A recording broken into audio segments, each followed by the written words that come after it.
Okay, we in this slide we move this video. We actually move to the some problems which we can see in from our notes, and there is a question that you need question number 4. If you see, there is a question. You are required to find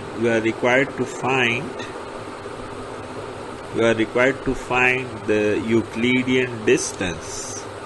The Euclidean distance d sub ij for M array QAM, M array for M array QAM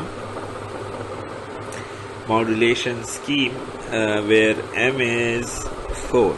So the M is given as 4 and your signal points are also given. It is mentioned that your signal points are either 1 and 1, or it is 1 minus 1, or it is minus 1 plus 1 and minus 1 minus 1 minus 1. So these are the 4 signal points. If you draw the signal constellation, it's very simple. If you see this, if you want to see these points in Euclidean space, it would be, one point would be here, other would be here, fourth would be here, third one and fourth would be here. So these are the signal points, and you can easily write that, okay, these are the coordinates 1 and 1. Here we have minus 1 and 1, and we have minus 1 minus 1, and this one, the other one is plus 1 and have a minus 1, right? So these are the 4 points.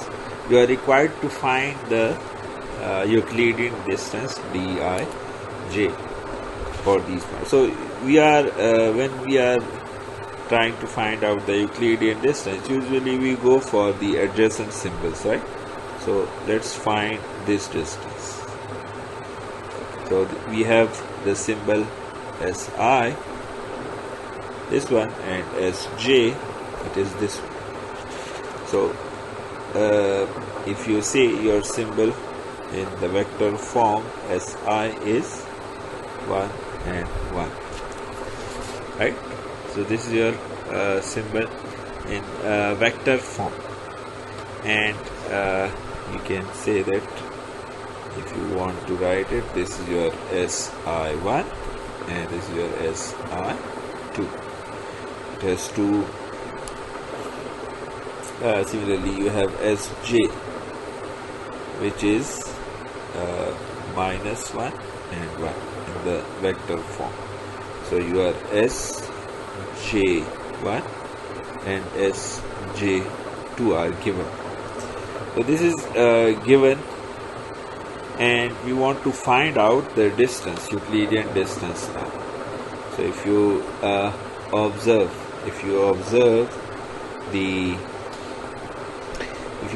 the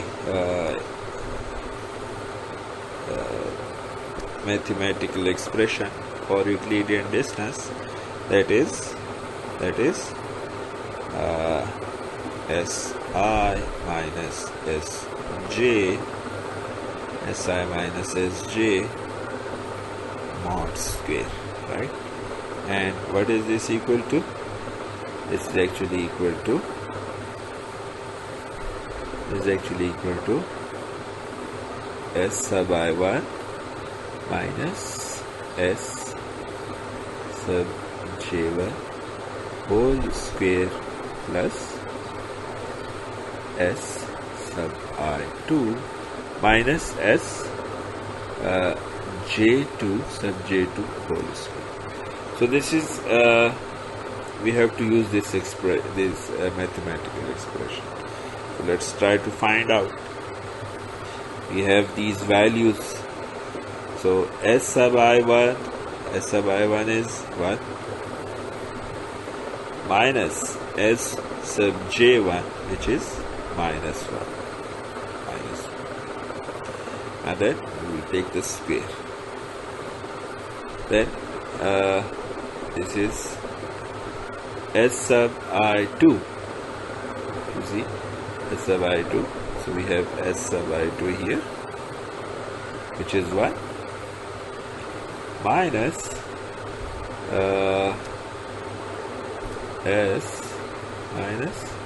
sj. S sub j2, and s sub j2 is 1. So this is 1. And then square. Now if you solve it, what do you get? This is 1 plus 1 is 2, square 1 plus 1 square, and here it is 0. So you actually have 2. So the Euclidean distance between these 2 points, which we just mentioned, this is the Euclidean distance between these 2 points. So we have we find the Euclidean distance, this one. We find this Euclidean distance d. This is dij. Similarly, we can find the Euclidean distance, which is given if you take these 2 points, right? So find the Euclidean distance between these 2 points. Now let me find 1 and 1 and minus 1. So these are the coordinates. Now you know the mathematical expression. Now you have 2 points. Let me write these 2 points separately here. We have 2 points, Si1, Si2, which are given by 1, 1, and Sj1, Sj2. For the other pair, it is plus 1 and minus 1. Now, if you find the Euclidean distance, dij, Euclidean distance, it would be 1 minus 1 whole square plus 1 minus 1 whole square minus 1 whole square. So again, you will get 2 from here. So the adjacent symbols differ by 2 units. Adjacent symbols differ by 2 units. You can also use this expression to find the Euclidean distance for other points. Just take other points such as these 2. You can also try to find out this distance. Let me specify it. You can find this distance as well. So you have 1, 1 and minus 1 and minus 1. So if you see over here, you try to find out this distance, 2 points. Now you have 2 points which are 1, 1, minus 1, minus 1. So what would be the distance? The distance would be 1, this minus this, minus 1 whole square plus this minus this, minus 1 whole square. So what do you get? You would get 4 plus 4, right? And it is square root 8, right? into square root 2. This is the distance. So the diagonal elements, the diagonal points has greater distance as compared to the adjacent points. So if you see here, if you see in this diagram, you can also find this distance. You can also find this distance. It would be the same as the other diagram, and these adjacent, this distance, adjacent points, these are called adjacent points. Similarly, this distance, these are this is equal. So this is equal to this one, which is equal to this one, which is equal to this one, and these two are also equal. These two are also equal. So for M4, we can find this Euclidean distance using this expression. For M4, we just found the Euclidean distance. Now let's move to the next question, which is a little bit it's a bit more interesting.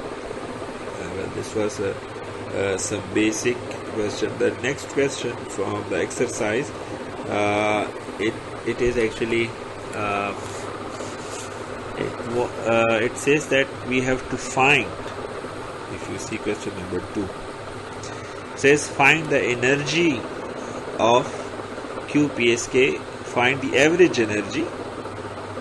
We have to find the average energy. Let me represent it by E average.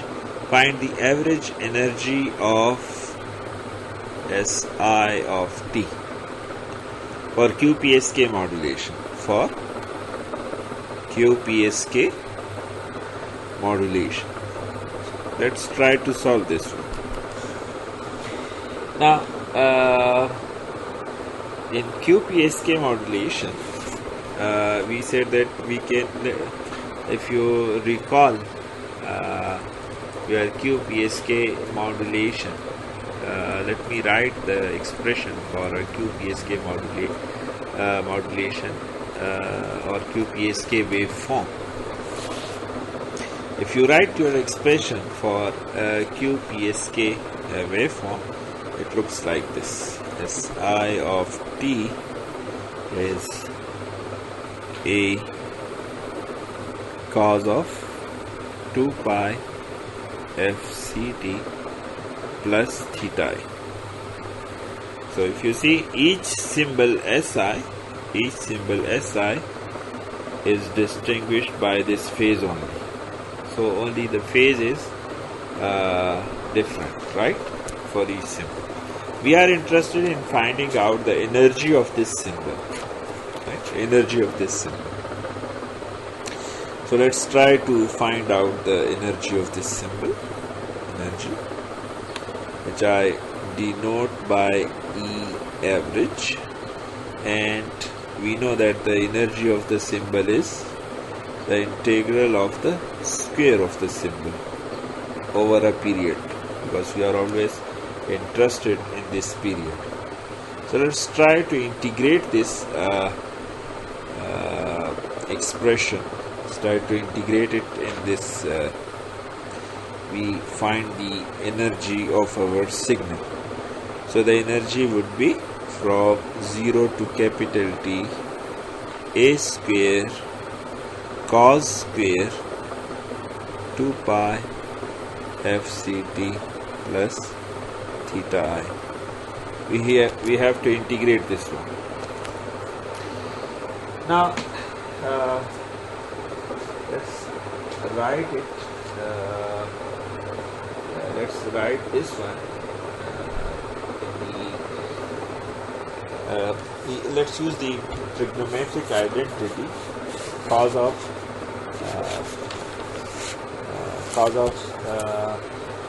alpha plus beta. So if we use the trigonometric identity of cos alpha plus beta,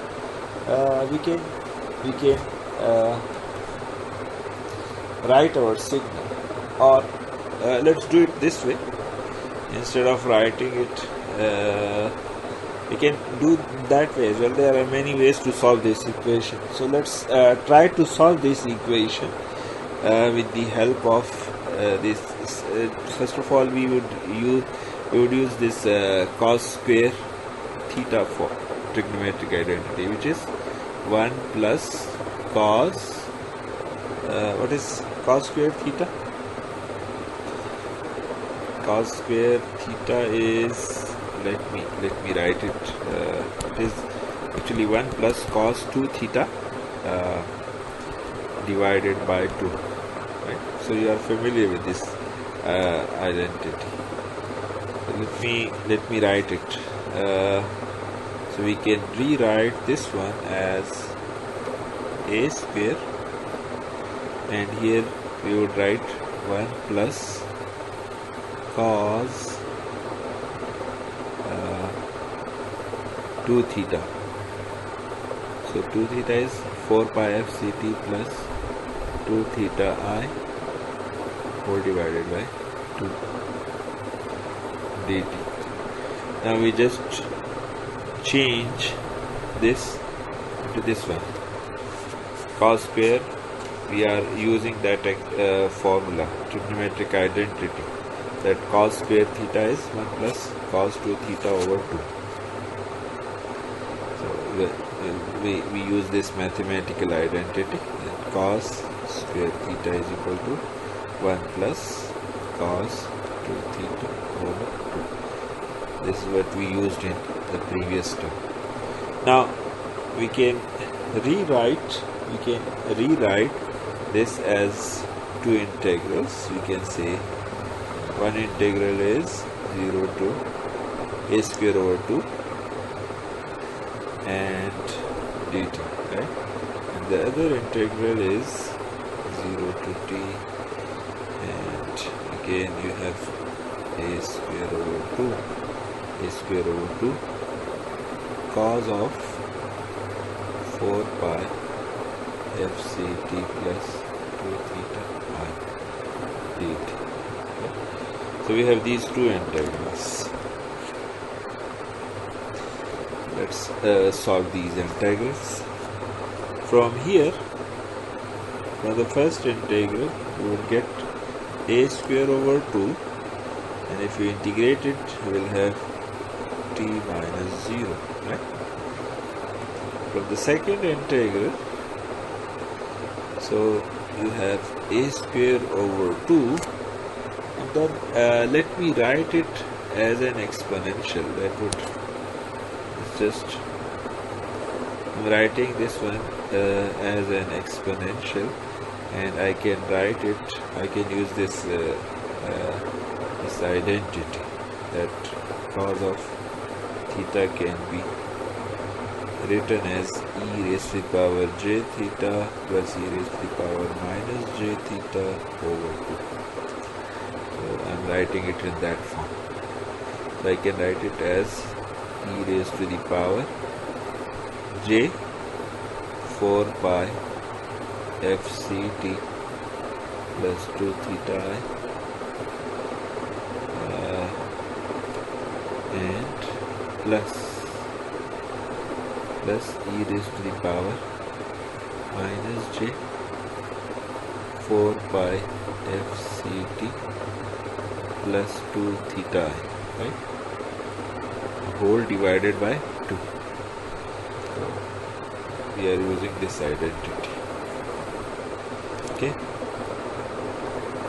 So let me go ahead and solve it. From the first part, we are getting a square t over 2. From the second part, we say this is a over 2, and we have j 4 pi f c t plus 2 theta. So we have one integral. We have one integral which is 0 to t e raised to the power j 4 pi FCT plus 2 theta I dt. And we have another integral which I can write here, a square 2. Actually it would be a square 4, right? It would be plus this 2 would also a square 2. Here we have written an additional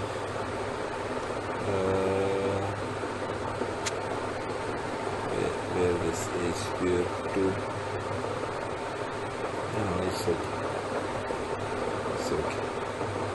A square. Now in this step we should have a square over 4.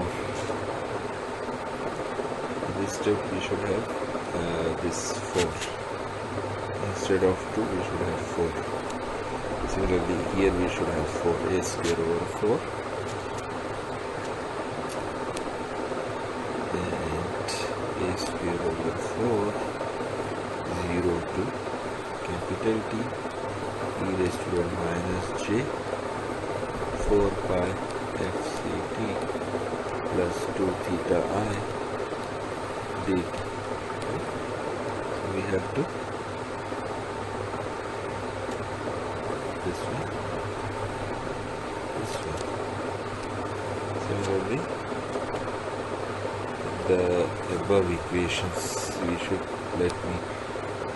okay, we have already written these brackets there. So if you go, see it here, now what do we have? We have a square t over 2.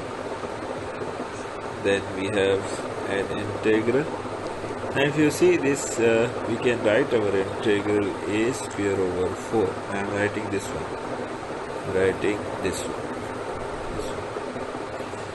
A square over 4 and e raised to the power j 2 theta I. This is not time function, so let me write it outside. Inside we have 0 to t e raised to the power j 4 pi fct and dt, right?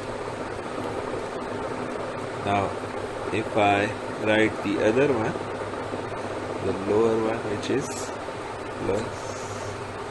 plus a square over 4, again we can take this out. We can write it e raised to the minus j 2 theta I. This one. It's not a time function.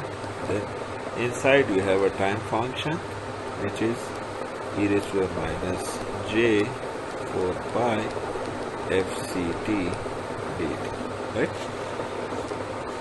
Now let's see what do we get. Now from here, let me solve it further. You would get a square t over 2, and then you have plus